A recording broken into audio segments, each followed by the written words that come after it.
Salut à tous, on se retrouve pour une vidéo spécialement consacrée à Hansi Flick et on va voir tout le positif qu'il a amené au Barça. Avant de commencer, j'ai un message très important à vous faire passer.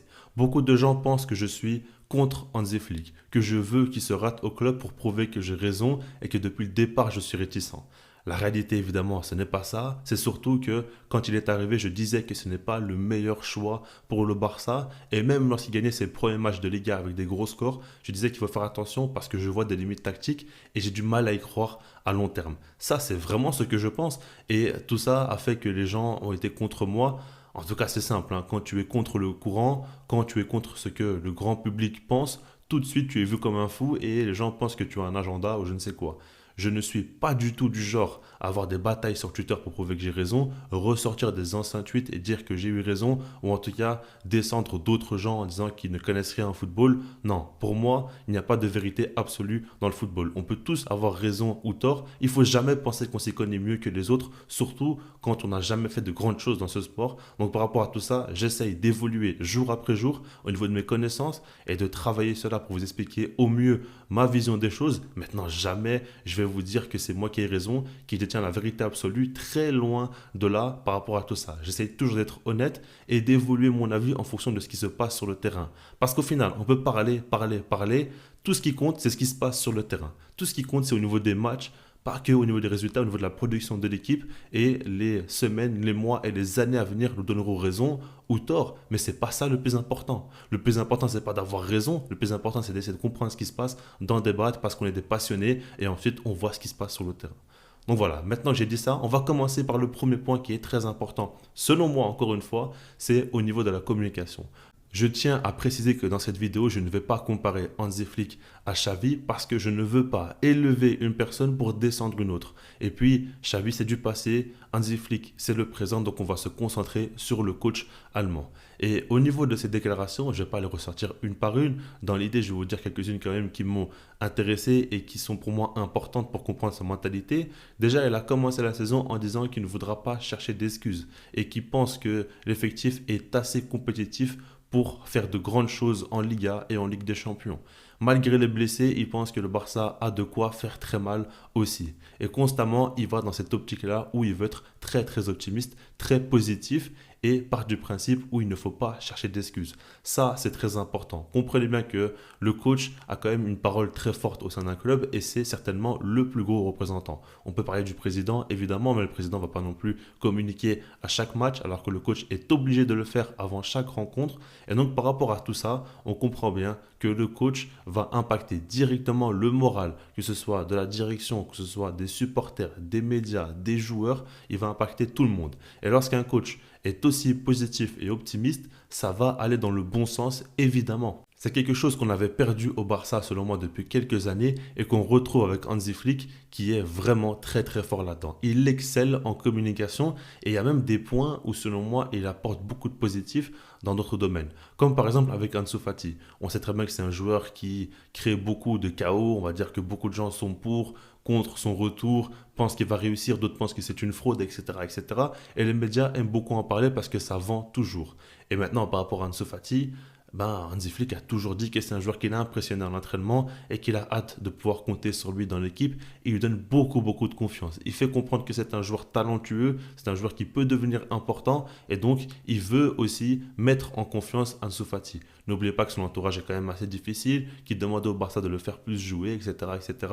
On sait que c'est un joueur qui a besoin d'être chouchouté, qui a besoin de se sentir important pour performer. Et ça, Hansi Flick l'a bien compris. La psychologie aussi est très importante lorsque tu es coach. Donc déjà voilà, par rapport à la communication, c'est très fort. Maintenant, quand on parle d'Hansi Flick, le positif, le vrai truc bien qu'il apporte, c'est au niveau des résultats déjà, mais surtout au niveau de la production. Ça fait combien de temps qu'on n'avait plus autant kiffé devant les matchs du Barça? Ça fait combien de temps qu'on n'avait plus vu autant de buts? Là, c'est un 6 sur 6 en Liga, certes une défaite en Ligue des Champions avec des circonstances quand même assez atténuantes. Et puis surtout, bon, avec tous les absents qu'il y a au club, il y a beaucoup de joueurs très très importants qui ne sont pas présents, mais on ne le ressent pas parce que l'équipe joue extrêmement bien au football et on voit tout de suite une équipe qui a été impactée par le style de jeu du coach et qui a réussi à retranscrire ça sur le terrain mais à une vitesse assez dingue. Et donc par rapport à ça, on comprend que on a un football qui est hyper attrayant, les joueurs se trouvent les yeux fermés, combinent entre eux, marquent beaucoup de buts, sont en grande confiance et sont heureux de jouer au football. Donc évidemment, on voit tous qui fait ça. Maintenant, ce qui est fort chez Hansi Flick, l'une de ses premières grandes qualités, c'est sa capacité à analyser les qualités et défauts des joueurs et à les mettre dans les meilleures conditions pour performer. Je prends quelques exemples, hein, mais le premier pour moi, le plus frappant, c'est par rapport à Pedri. Pedri, c'est un joueur en ce moment, on l'a beaucoup utilisé en 8, en 10, des fois très haut, des fois assez bas sur le terrain. On ne savait pas trop que faire avec lui.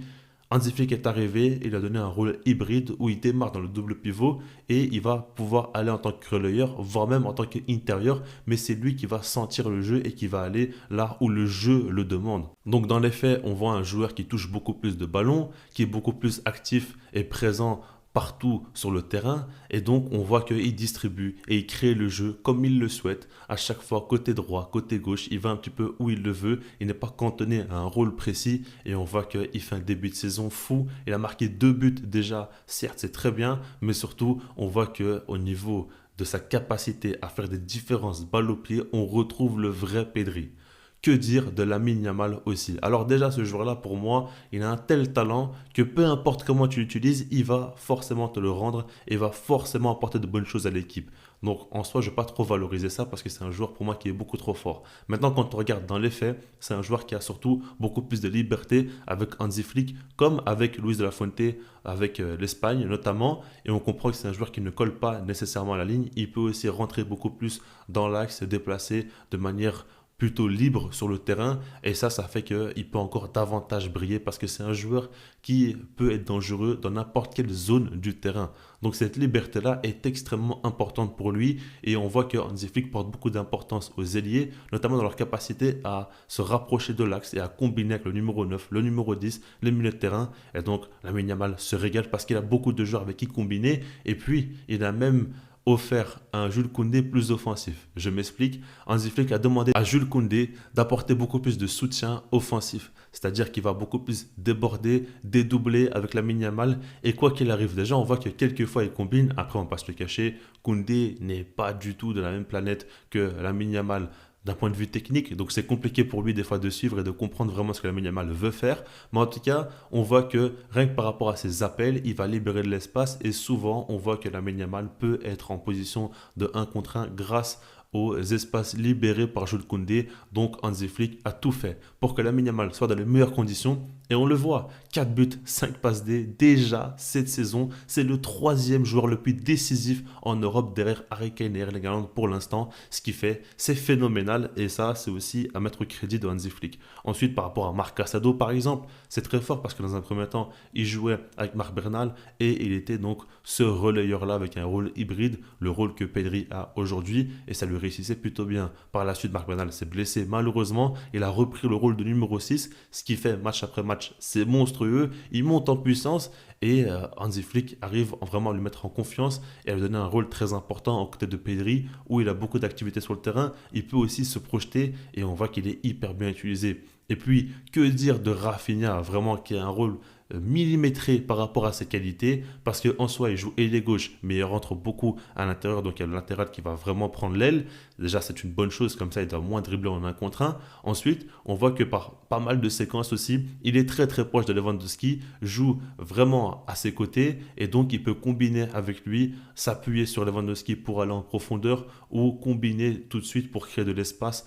Et ça, c'est très fort. Ça fait que Rafinha est beaucoup plus axial, peut beaucoup plus jouer de sa qualité de passe, distribution, et puis marquer des buts. Et tout ça, ça fait qu'il est mis en lumière. Il a mis un triplé, il a mis un doublé. Non, non, c'est pas pour rien qu'il est aussi performant. C'est parce que Hansi Flick l'a mis dans les meilleures conditions et parce qu'il monte en puissance depuis quelques mois aussi, évidemment. Donc voilà, par rapport à tout ça, vraiment, c'est une grande, grande qualité de Hansi Flick qui détecte bien les qualités de ses joueurs et arrive à les mettre dans les meilleures conditions.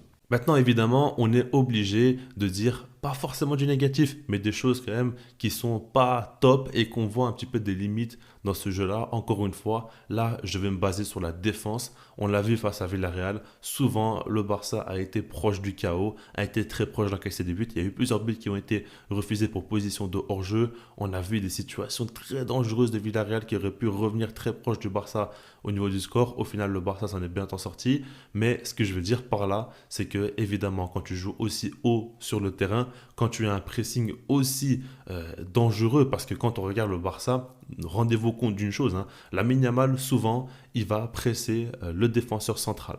Tu as Jules Koundé, le latéral droit du Barça, qui va aller presser l'ailier, et tu as le défenseur central, par exemple Pau Cubarsí, qui va arriver pour presser le milieu de terrain. Donc toute ta défense va partir et il n'y a plus personne derrière. Il y a des grands espaces qui se libèrent et souvent, on va dire que le Barça ne presse pas avec une idée d'avoir un marquage individuel. Loin de là. Ce qu'ils veulent, c'est étouffer l'adversaire et presser avec un surnombre sur les joueurs adverses. Donc ça fait qu'il y a des grands espaces qui se libèrent sur le terrain. Ça, c'est assumé, mais ça fait que par exemple, Villarreal a très bien su gérer ça quelques fois, hein, pas non plus beaucoup de fois, mais quelques fois, ils ont su changer d'aile et tu as vu qu'il y avait 30-40 mètres de libre sur le terrain pour Villarreal. Ils ont su se créer de grosses occasions, quelques déchets. Et donc, ils auraient pu faire très mal. Et une autre équipe avec de meilleurs joueurs, certainement, aurait pu marquer plus de buts au Barça. Donc, on comprend bien qu'il y a quand même des vraies failles dans le jeu du Barça. Et pour moi, avec le temps, les équipes vont commencer à analyser et commencer à détecter les zones faibles du Barça, comprendre comment détourner ce pressing-là et vont se créer de grosses occasions à coup sûr. C'est inévitable selon moi. Et c'est pour ça que j'ai répété qu'il y a des limites. Alors attention, il y a quand même un travail qui est extrêmement bien fait par Hansi Flick et son staff.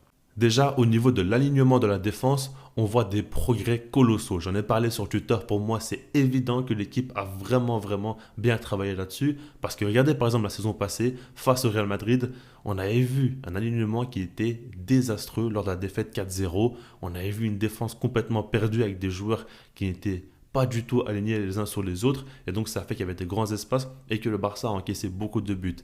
Il y avait une prise de risque de la part de Xavi. Hansi Flick aussi prend une grosse prise de risque, mais elle est beaucoup plus mesurée parce qu'elle est mieux travaillée, mieux agencée. L'alignement est quand même bien meilleur et donc on voit très souvent les équipes adverses être en position de hors-jeu grâce à cet alignement-là qui est vraiment millimétré, très bien travaillé et les joueurs le comprennent tous. Ça, c'est important. Et puis, j'aimerais dire une chose pour terminer, c'est que Hansi Flick est un coach qui a une idée de jeu très précise. Il ne va pas non plus beaucoup varier son style de jeu, mais elle est tellement bien travaillée, elle est tellement aboutie que ça fait extrêmement mal. Ça fait qu'il y a des failles, évidemment, mais ça fait qu'il va au bout de ses idées, donc il peut aussi arriver à de gros résultats très rapidement. Maintenant, est-ce que ça va tenir sur le long terme? Ça, encore une fois, je n'y crois pas, mais ce n'est que mon avis. Et donc voilà, par rapport à Hansi Flick, en tout cas, on peut tous être d'accord qu'il nous fait kiffer, que les matchs sont hyper plaisants à regarder. Pour l'instant, on reste sur du positif. Et puis même dans tous les cas, si jamais les scores vont moins bien, si jamais les résultats aussi sont moins bien, il ne faut pas non plus critiquer ce coach-là. Parce que ce qu'il faut prendre en compte, c'est que par rapport à l'effectif, par rapport à la situation du club, avoir de tels résultats, proposer autant de jeux, c'est une dinguerie. Honnêtement, c'est vraiment de la folie et c'était pas du tout anticipable. Maintenant voilà, je vous laisse là-dessus, sinon moi je vous dis peace.